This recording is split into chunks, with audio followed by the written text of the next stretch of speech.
Bonjour à tous, un petit résumé de la Première Guerre mondiale 1914-1918. Eh bien Clément, mon grand-oncle, a 20 ans quand cette guerre démarre. Il est paysan et il ne sait pas combien l'Europe est divisée. La France veut en effet récupérer l'Alsace-Lorraine, annexée par l'Allemagne en 1870. Il ne sait pas non plus que la Russie menace l'Allemagne et l'Autriche.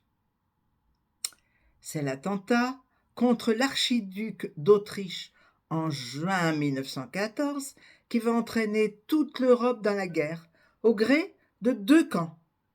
Premier camp, les Alliés, avec la France, la Russie et le Royaume-Uni. Deuxième camp, l'Allemagne, l'Italie et l'Autriche-Hongrie. Et c'est ainsi que le 1er août 1914, Clément rejoint tous les hommes mobilisés. Les mois de guerre passent, aucun adversaire n'arrive à s'imposer. La ligne de front fait quand même 700 kilomètres, du nord de la France jusqu'à la frontière suisse.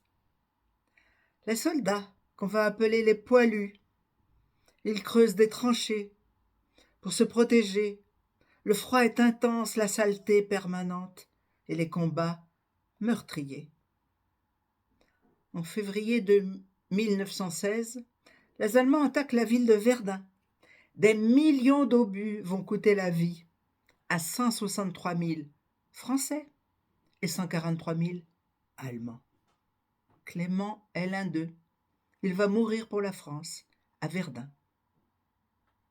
En 1917, la France perd son allié la Russie, où une révolution vient d'éclater.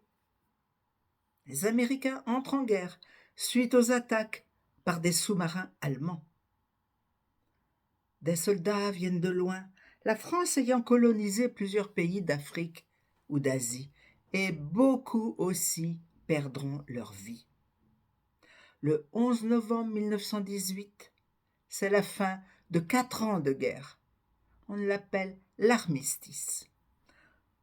Ma famille a pu se rendre à Verdun en 1960 dans un cimetière militaire pour se recueillir sur la tombe de Clément.